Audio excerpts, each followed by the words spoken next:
Diretso na ako apply nito, Sir Fred. Hindi na yan kung mababa. Hindi na. Kasi kawawa ng Pilipinas natin. No? Kaya kayo abroad talaga, abroad. Ipon kaagad ng ipon kayo doon kasi $1,000, $59,000, may 2,000 ka. So sumasahod ka na ng 118,000 na a month. Ha? Isang buwan lang yung training nyo pala dito. No? So shout out sa aking mga brother dyan sa onboard, tol. Ingat kayo dyan. Pauwi na rin yan sila. No? Yung product natin sa Maynila na mga agency na. So alam niyo na ang gagawin niyo pag nasa Maynila kayo while nag-apply ng trabaho. Nagtatrabaho rin kayo sa nag-apply ng barko ba? Seaman or land base. Kayong mga land base.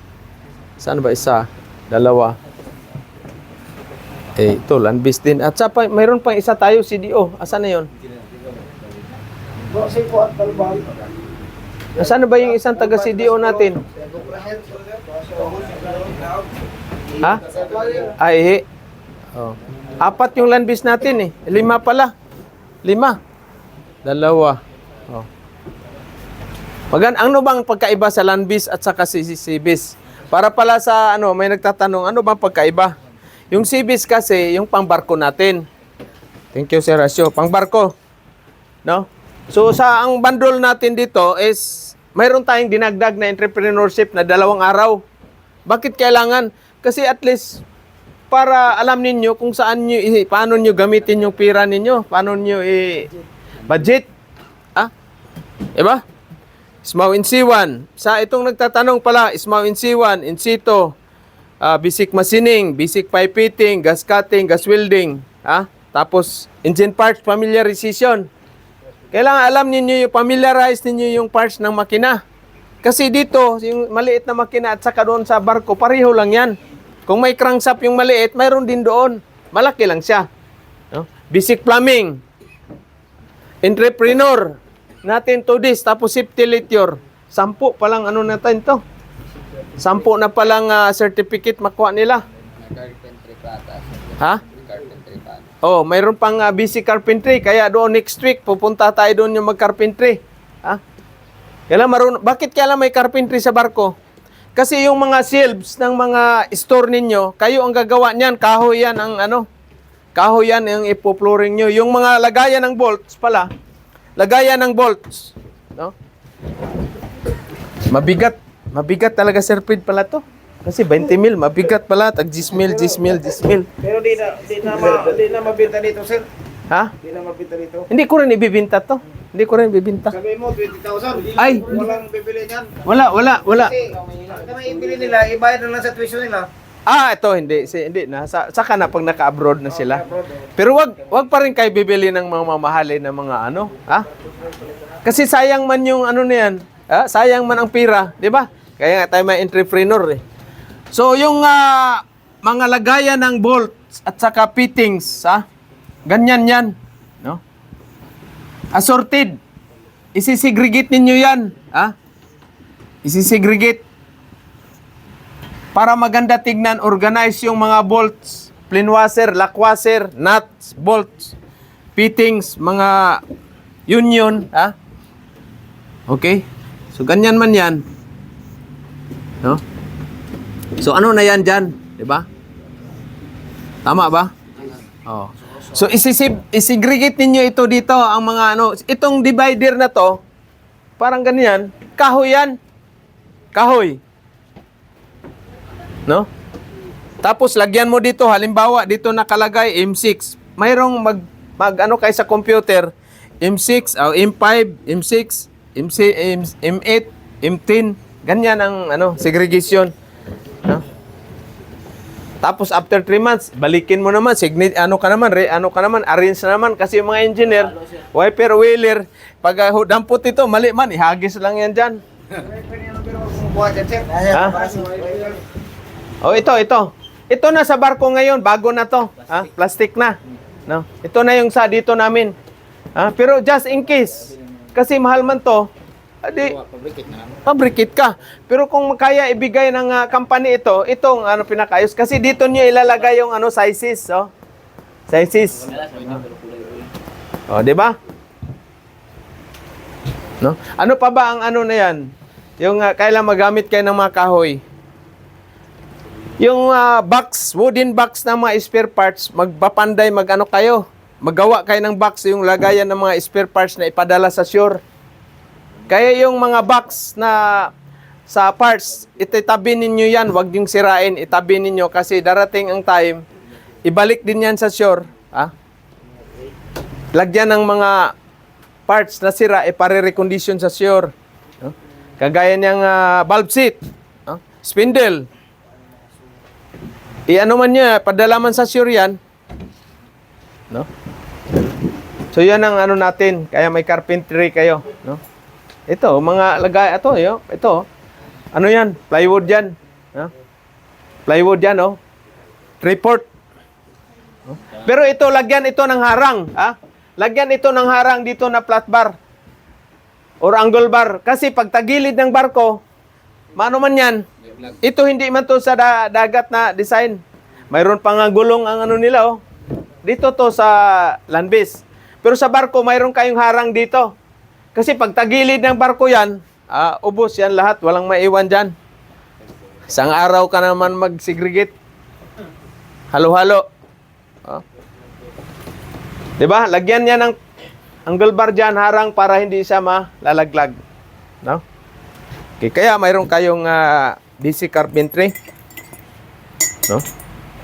Bisin sa mong kwan, sir, mangod, sir, na may cabinet. Asan na ba yon? Storage cabinet. Ikaw din mag-segregate niyan, Peter. Ha? Pag wala kang ginagawa, ano mo, kailangan kasi sa workshop ninyo, marami kayong mga, dyan, dapat i-arrange. Talagang i-arrange niyo yan. Organize niyo yan. Kasi kung nakaupo ka lang doon, ay sos, ang bagal ng oras. Kailangan mayroon kang ginagawa. Ito ba yung barko ni Otol? Ha? Ito. Ito yung barko ni Bunso ngayon na tanker. Yan, mga kabinet. Nandyan na yung mga gamit ninyo.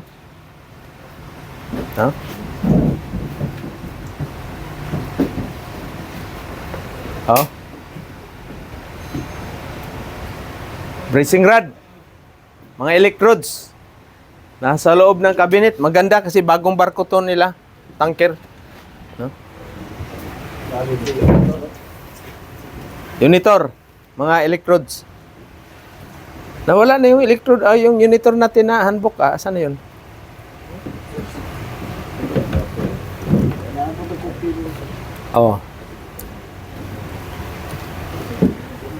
Anong oras na ba? Uy! Anak ng siukoy talaga pala, oh. Bilis ng oras talaga. Mayroon akong lakad. Sige. Sagla. Andyan. Unitor manual. No?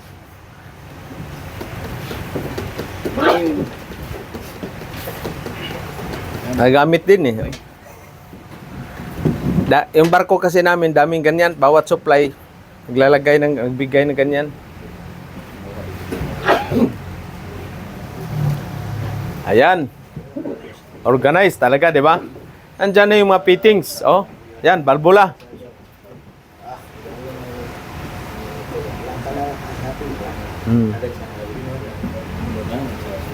Bolt and nuts. Okay. Ayos na yun dyan. Thank you dyan. So yun ang ninyo sa cabinet. Steel cabinet na. Steel cabinet.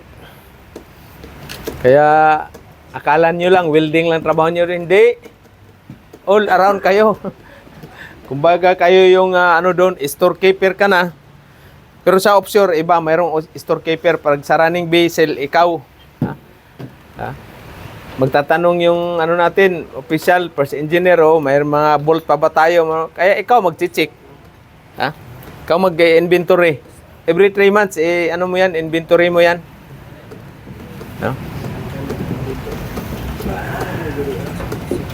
Okay, so putulin na yung ngayon. Yung naputol na mamaya, yung yung pipe na 2 inches. Ano nga ba, sir? 2 inches rin. Ganyan. Okay? Kasi tayo sa Monday, iba mag-gas welding, magdagdag tayo ng ano, iba magka-cutting, iba naman mag-welding, iba mag-pipe fitting, no? Iba naman ang mag-ano doon, construct doon sa ano natin. Sa, ang tawag niyan. Tapos magawa tayo ng table dyan na para pang gas welding. Ha? Yung, parang ganito rin. No? Pero mayroon siyang ano dyan. Tatanggalin pala natin, Sir Asyo, yung ano doon. Yung naka, ano dyan na steel dyan sa ano natin. Yung doon ba sa gate, banda. Oh. Ganito yung ano natin. Ha? Para kung hindi, kasi dyan, saan-saan kayo. Pero sa Pianing, ganito rin ang ano natin gagawin. Malapit na tayo doon sa Pianing. Bukas pala, doon ako manangalian kasi daming hito. Hindi prepare. Daming hito. Kaso, uwi ka ngayon, Sir Fred. Hindi ka ba kumakain ng hito?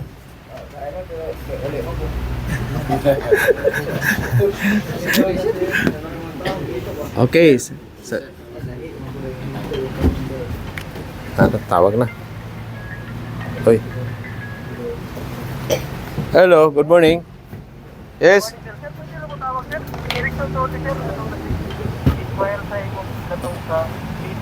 Kano sa nag-inquire? Ano mga sa panon?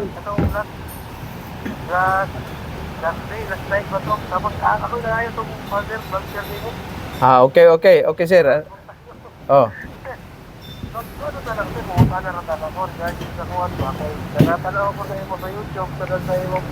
Hmm. Sir, mutawag lang ko nimo taw-taw, sir. Eh napakoy kadali klase. Tawag ko nimo. Oh, thank you. Okay. So ito yung ano natin, ha? So gas welding diyan. Oh, di ba? Ito yung ano natin, project ninyo para at least maganda yung ano natin sa gas welding. Open man yan, pag ano mo dyan, yung apoy diretso sa baba. Tapos lagyan natin ng sahig sa ilalim para yung mga tapos ninyo, dyan din natin ilagay. Ha? Gawa tayo ng 3 niyan. Okay. So may meeting pala ako, Sir Fred. So hindi ka na makakain bukas na ano, kami lang ni Sir Asyo. Hito. Kumakain ba ng hito, Sir Asyo? Kumakain nga ng hito pa ba? Ay. Woo! Hoy, akala ninyo, pasado na kayo, ha? Hindi pa tapos ang laban. Mamaya, balik ako mamaya. Mag-study kayo. Nakapagas welding na ba kayo ng pipe? Ha? Sigurado kayo? Hindi. Yung 2 inches na nung pipe. Hindi pa. Kasi yun yung trade test nyo doon sa ano? Sa mga agency. Okay? So, sige, Sir Fred. Take charge, Sir Fred. Thank you. Ang ano natin, wala tayong Luzon, wala tayong Visayas, wala tayong Cebu, Manila. Okay? Mayroon ba daw doon sa San Ben, Legazpi? Malayo. Wala tayo, boss. Mindanao tayo, Butuan City. Oh, Butuan City lang tayo, no? Pag tumama ako ng loto, tayuan natin doon, Sir Fred, no? Hindi, sila na magtayo pag sila magkasampa. Thank you and good morning.